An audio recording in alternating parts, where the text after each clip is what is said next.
What's up, everybody? Welcome to the 901 Made podcast. I'm Patrick Crider, owner of the Insurance Shop of Tennessee and Oddfellow Sock Company. With us today is co-host Brandon Wally, owner of Carterville Vision Center, and the best eye doctor this side of the Mississippi. So they tell me. Exactly. Mm-hmm. Brandon, how you doing, man? I'm doing great. Awesome. Just hanging in there. So let me tell you how excited I am about our guest today. And I kind of gave you a little bit of a warning before, but he was a reporter, and he's definitely judging our whole being amateurs trying to be on video and trying to do a podcast. So yeah, we need to put this on audio only because we're looking pretty rough compared to him. But I thought I'd give kind of a little, I guess, read a little blurb from their website. And let me go ahead and preference this too. I'm terrible at speaking in front of people, but reading in front of people, I'm really bad at. So I'm going to butcher this, but let's see if I can get it real quick. Ending the silent suffering. Through trips of honor and individual wishes, many of our senior veterans sacrificed greatly for our country, telling very few about their experiences. They suffered silently their entire lives. These aging heroes are now retired, and we found that their minds are going back to their service. As a result, some are struggling more than ever before. With your help, we can honor them and bring healing into their lives by returning them to places where they fought. Going back with a group of comrades helps bring closure and will allow them to live a fuller, more healthy life. So with that, we have Daniel Hight with Forever Young Veterans, a local not-for-profit here in Carterville. Daniel, what's going on, man? How you doing? Thanks for having me. After you read that little blurb, there's not really much else for me to add. I was going to say thanks for coming, but due to circumstances, we're all in different places right now. We're all in our homes and doing this over the internet, which is great. Thank God for technology. So a little tidbit, me and Daniel, we went to college together. We knew each other a little bit in college. We were, I guess, competing fraternities to some degree, but friendly. Oh, did you just switch to Tiger King? Did that just happen mid? Somebody called me, so I don't really know what happened. So I owe y'all a drink. Sorry about that. Guess what's not happening? That is not getting edited out. So if I guess you're listening to a podcast version of this, Brandon just switched his background to Tiger King. But me and Daniel, we kind of work across from each other in the same kind of complex in Carterville. So we run into each other quite a bit. We talk a lot of business ideas when we see each other in the parking lot. We do. But I guess my first question is, or can you give us a little bit of background on Forever Young? Yeah, I'd be happy to. Now, the organization was actually founded in 2006 by my mother and my father, and they brought me on 2013 to kind of help them run it. But and just a little kind of background, we serve military veterans that are 65 years and older. And the reason that we do that is because there's so many organizations that are out there that serve veterans, but not a lot that serve the older groups. You know, the guys, the World War II veterans, the Korea and Vietnam veterans. There's just not much out for them. And one of the things that we realized early on is these guys are still carrying the weight of war even after 50, 60, 75 years. These are our greatest generation of people right here. That's right. You know, and so my mother founded the organization with the help of my father in 2006. Because see, my grandfather, so her father, fought in the Coast Guard and in the Navy during World War II in Korea. And when he came home from war that second time in Korea, during the 50s, he came home an alcoholic. And, you know, so she suffered a lot through just being the daughter of a drunk. It affected their family, all of their relationships. And if you can imagine just the child, in the heart of a young child having to deal with something like that. And so I think one of the things for her was she wanted to she wanted to change these veterans' lives. I think because, for years she looked at my grandfather like, this guy he's got a character problem, right? Because he's drinking. But what she realized was it wasn't actually a character problem. It was he was just trying to bury the pain from war. And we realized that there were some things that we could do to kind of open up their hearts in the ways of honor, right? Of honoring them and getting them around other men who had similar experiences where they could share these things. And we see their lives change. So one of the things that we do is we take them back to the places where they fought. And a lot of people will be like, well, why would you want to reintroduce them to those places? But you have to think, if you landed on the beaches of Normandy, death, destruction, just everywhere. Yeah. And that's the memory that they carry for so many years in their minds. When they would think back to the war, that is what they go back to, those images, those feelings, those smells, those sounds. And to take them back after 70 years and let them walk these beaches where there's kids playing in the sand, the people there, the French, are coming up to them and falling into their arms and wrapping their arms around them and weeping and saying, thank you for saving France. It completely and totally changes their lives. Because I'm getting goosebumps just listening to you talk about it. I was going to say the same thing. And I think it's because for the first time ever, they get to see that their sacrifice was worth it, right? And man, did they, especially these comic guys, they sacrificed a great deal. So we started in 2006. We've taken over 45 trips all around the world to places like England and Italy, multiple trips to Normandy and Belgium, where the Battle of the Bulge took place. And we've watched, thousands of veterans' lives just change right before us. And interestingly enough, we really just kind of stumbled into it. I think when you launch a business or a nonprofit, you have an idea of what you want it to be like. What it actually becomes, if you're paying attention and you're watching the way things kind of develop, you get to see where the real needs are, and you can adapt for that. And so that's exactly what's happened. And we'd like to take credit for all this, but really we just kind of stumbled in to this this mission. So that's incredible. And I kind of going back to the little part that I wrote or read out.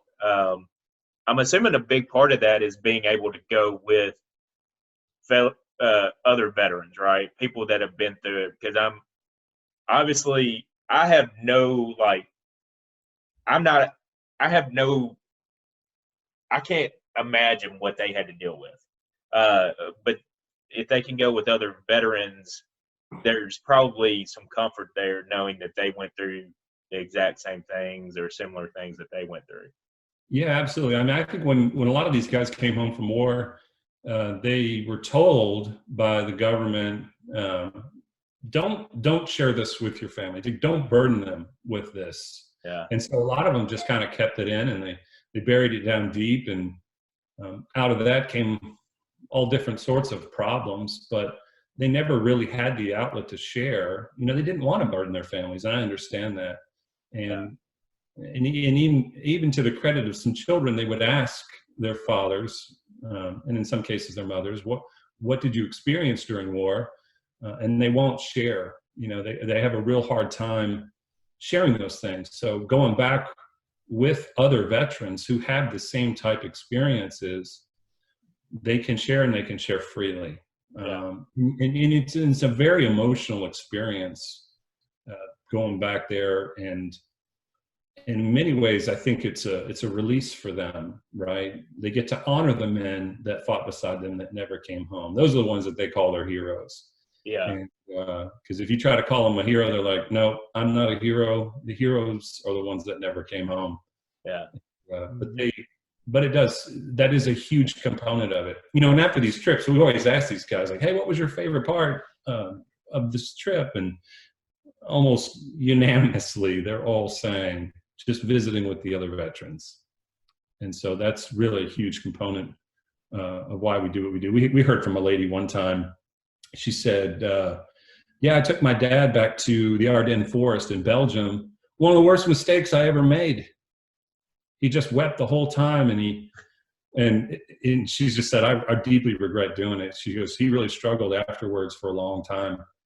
And our comment to her was, well, you should have done it with some other veterans, because then they're not alone.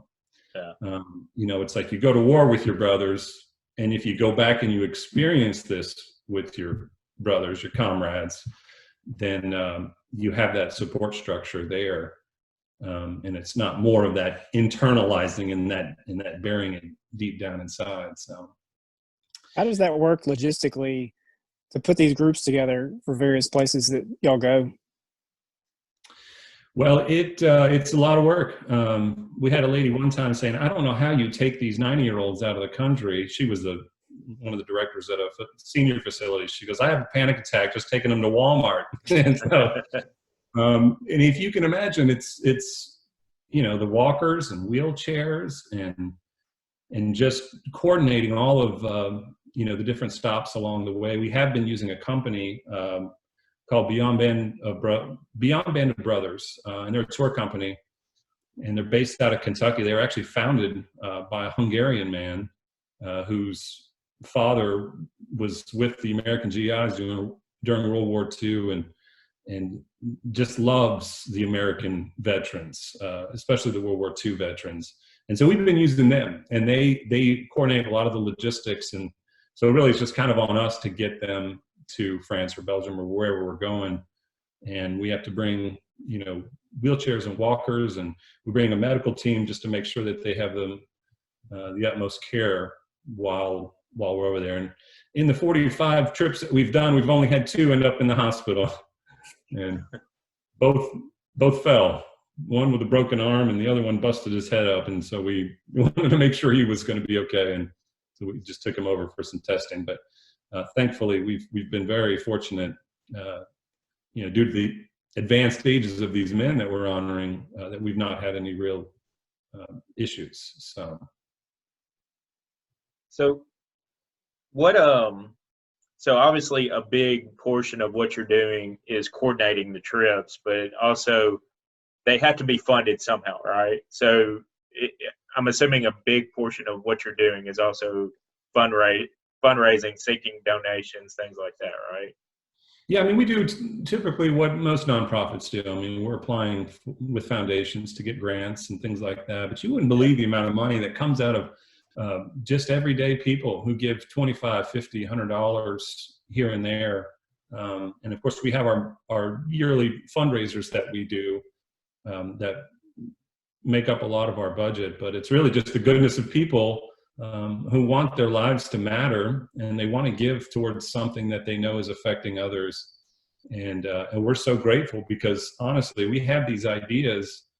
You know, we want to honor these veterans. We want to bring healing into their lives, but we honestly can't do it without people who give. I mean, if there's no money to take these men back to the places where they fought, then it just does not happen. And without these people who are willing to give their hard-earned money. And so we're remarkably grateful for all of, and we like to call them our partners, because we couldn't do without them. What are some of the fundraisers that y'all do? Well, we have our big fundraiser every year is the Dream Givers Gala, and we do that in August of every year, and that makes up a pretty decent size of our budget. And it is an amazing night. It is so much fun. It is one of the greatest experiences, I think, to be a part of. It's just extremely, I mean, it's not just the dinner and the dancing, but, you know, we get to be with these men, these World War II, Korea, and Vietnam guys who served faithfully, and we get to honor them and share their stories. And it's just really meaningful, very special. And we hear all the time, like, I go to these things all the time, and this is one of the most special events I've ever been to. And it just goes back to who we serve. I mean, these veterans, it's easy to give back to them because of what they did for our country during their service. And so if anybody deserves it, it's them. And if anybody, it's just an easy group to serve. Are most of the veterans, because y'all are local, but are most of the veterans local, or is the footprint kind of all across the U.S.? Or Yeah, I would say, on any given trip, it changes. But I mean, we serve the veterans in this area probably first if we know about them. If we don't know about them, then obviously we can't serve them. But we've like, for instance, the 75th anniversary of D-Day in June of last year, we have vets from all over the nation, from Florida and Pennsylvania and Las Vegas, California. And so even though we are pretty much a local organization, our donors are happy to give to the men that are even outside of this area to help bring healing to them as well.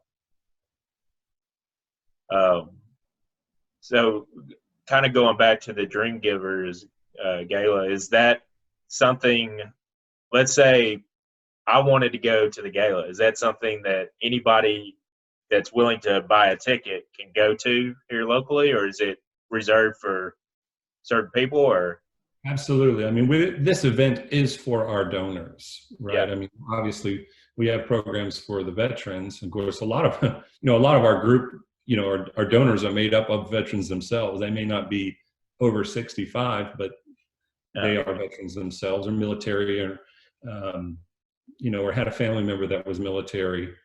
So it really is. The event is for our donors, but of course our veterans are there, and getting to sit with these guys and experience them and hear their stories.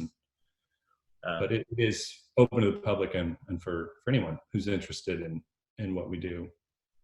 Awesome. And then as far as like people wanting to give, is there a website, or what's the best way for people that want to give? Yeah, the easiest way is to go on to our website, foreveryoungvets.org. And there's a button there. You can click on that, fill out a form. You can do one-time gift or recurring gift. There's also a way that you can send, all the information is there if you want to send in a check or something like that. But we're hosting a 5K race. Actually, we've got a high school, Carville High School sophomore who's doing this for his third year. He hosts this thing. He goes out, he finds the sponsorships, and he totally puts this thing together. He's an impressive young man. He actually came to us 3 years ago because he was working on his Eagle Scout project and said, I want to do a fundraiser, and can we do something like this? And he's done a great job. Of course, it was scheduled for the end of March. It got canceled because of current situation. Yeah. And so we rescheduled it for June 20th. And it's at W.C. Johnson Park. It's a Saturday. And we run through the trails there. It's really, really fun. And one of the neat things that we do is we allow people to sponsor a trail sign for their veteran. So it could be in memory of a veteran who's passed or in honor of one who's still living. And we put their service picture on there. And then we just line the trails as these as these participants run by. And it's just really meaningful, very special. And that's awesome. It's really cool. There's so much just from that little bit. Everything you're talking about is incredible to me. First of all, I don't think the chill bumps have gone down yet talking to you, but I mean, to me, it's actually kind of cool that a high schooler, because it's not easy to put on a 5K race, and that a high schooler is kind of headed that up. That dude's going to go somewhere, He really is. He's a remarkable young man. I've just enjoyed getting to know him over the last, 3 years. And I was heartbroken for him when we had to reschedule it because of all the work he's put into it up to that point. And, but you know what, maybe this will be a better thing. Maybe June will be a great date, and we can raise even more money. And the trail signs, I don't run, but since this is pushed back a little bit, maybe that gives me some time to learn how to run a 5K again. It's been a while since I've done that much. So maybe selfishly, that gives me a chance to actually train a little bit and can participate. Well, and just to help you along a little bit, Patrick, you can walk it as well. We have a lot of people come out and walk it. I may do it. Walk it.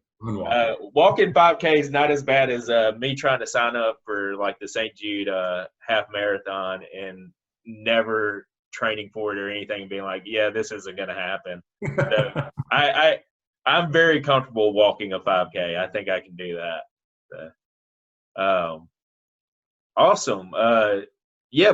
So I follow y'all on Facebook, but what are some good ways that you got the website, and you may want to give that address again, but good ways that people can follow to see what y'all are doing? Because I think Facebook's cool because you get to see a lot of pictures, and the pictures are worth 1,000 words, but you get to see some of the trips and things that y'all have done. Yeah, I mean, in many ways, the Facebook is going to be kind of the most up-to-date, most current, most relevant things that we're doing, things that we're drawing attention to. Whereas the Facebook's going to have the anchor point, it's going to be the main source of information of what we've done. The most up-to-date stuff is really on Facebook. So when you put all of our events on there, and just we get to throw back to different things that's what we've really been doing a lot recently, since we've all been kind of hanging out in our homes and unable to really plan these trips. We've just been going back through this arsenal of photos and videos that we have, and posting those on and sharing those with people to encourage them, because there's really some remarkable stories that have come out of some of these trips. I've got to share one with you. I don't know is that okay if I share one with you? Yeah, do it. I was going to ask you to do that. So last year because one of the things that we do, we do the trips, we also do individual wishes. And the problem with these older generations is they don't want to ask for anything that they have not earned, right? So that's why we really don't get a lot of wish requests. We really don't. But they do want to go back, and they'll let us know that they want to go back. And but we had there's an application process for which we onboard them to one of these trips, and in there it says, is there a comrade, or is there a someone that you would like from war that you would like us to try to find for you so we could reconnect you with. And the first time ever, we had a veteran put on there, can you find this woman? Gave her name, gave her town, a little bit of information about her family. And, all the years we've been doing this is the first time we actually got a girlfriend. And and this veteran was fighting through France. He was a part of a bakery battalion, which is interesting because, the front, a lot of the guys that were infantry, they were moving pretty quickly across Europe. Yeah. But if you were in a service kind of related role like this, he would set up in a town for a month. So he would build relationships with kind of the people in that town. But he found this girl there, and they became friends. And we later came to find out they were much more than just friends. And so we had a lady who speaks some French, and we're like, all right, see if you can find this woman, see if she's still living. If not, maybe find a family member, and we'll see if we can reconnect them somehow. And we just had no luck, and this was the couple months leading up to that D-Day trip. And we had media requests from all over the world, surrounding that trip, because it's the 75th anniversary of D-Day. It was a big deal. I mean, President Trump came, President Macron to Normandy for that time. It was just a really big deal. And so we had this French reporter, and we were working on some other things with her, and we just kind of threw this out there. Hey, there's this veteran who wants to see if this woman is still alive. If not, he'd love to reconnect with her family. So we gave her the information. An hour later, she calls us back and says, well, you're not going to believe this. I had one phone call. I found her brother, and she's alive. And we were just like, oh my gosh. And so instead, she's living in a senior facility in just this little French town. So we didn't tell him. And we were like, well, we're going to wait. We didn't want him to be anxious about this. Yeah. Like, we wanted him to go over and to enjoy. And so one of the days we put him on a bullet train with one of our medical team members. and sent him off. And he thought he was just going to go and kind of look around the town. But on the way there, the French TV were interviewing him. They said, she's alive, and you're going to get to meet her today. And it makes me want to cry just thinking about it because it's so emotional. But anyway, they get together, and it was like two little lovebirds. It was like they were, 18, 19 years old again. I think he was 22 actually at the time. But and it was just one of the sweetest. I mean, this story went around the world. I mean, I think it was seen by tens of millions of people around the world. They're, being reconnected, and it was so sweet and so special. And they just hugged and kissed, and like no time had gone by at all. And it was just one of the neatest things that I've ever been a part of. To be able, it's just such a one in a million type thing that they would remember each other, after all those years. And it wasn't a fling, and it was his first love, he later told us. And since then, we took him back there one more time so he could spend some more time with her. He got to spend 4 days with her that second time, because only he spent a couple hours with her the first time he got to see her.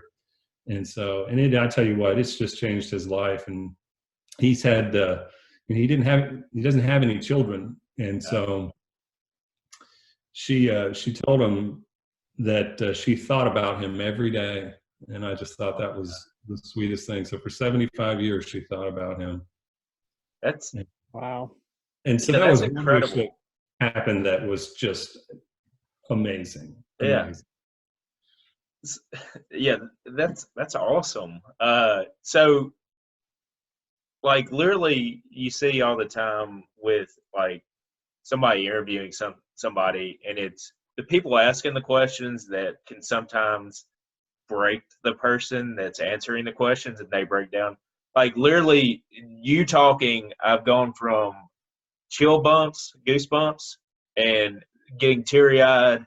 We're gonna have to stop this soon because I'm going through kind of a whirlwind of things here. But dude, this is awesome.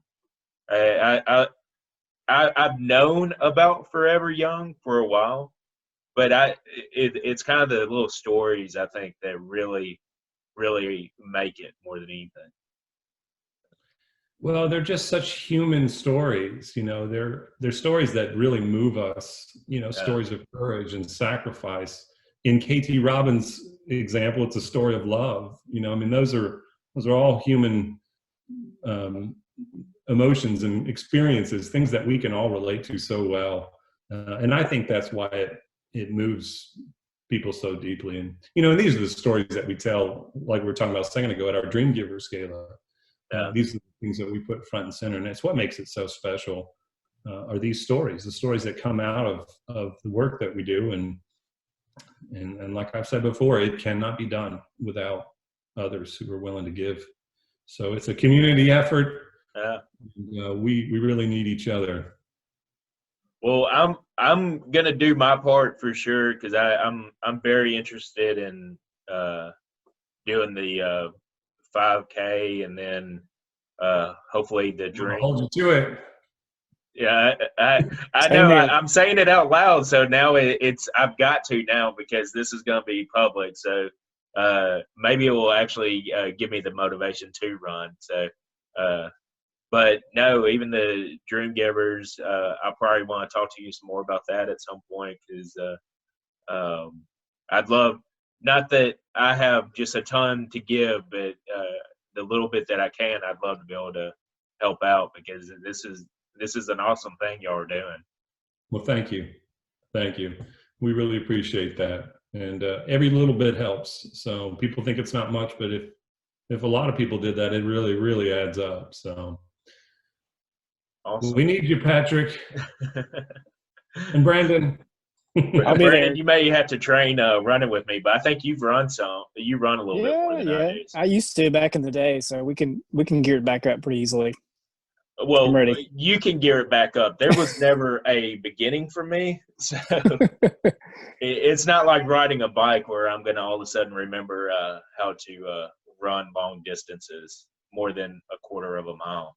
So, but awesome. So that's all I've got. Unless Brandon, you got anything you want to ask her? No, really just the same thing. I'm so excited to learn more about this and share the message. And my wife's grandfather was a World War II veteran in the Pacific. And I'm going to talk to my wife's dad tonight and see if we can figure out a way to get him recognized on the 5K, especially. So that'd be great.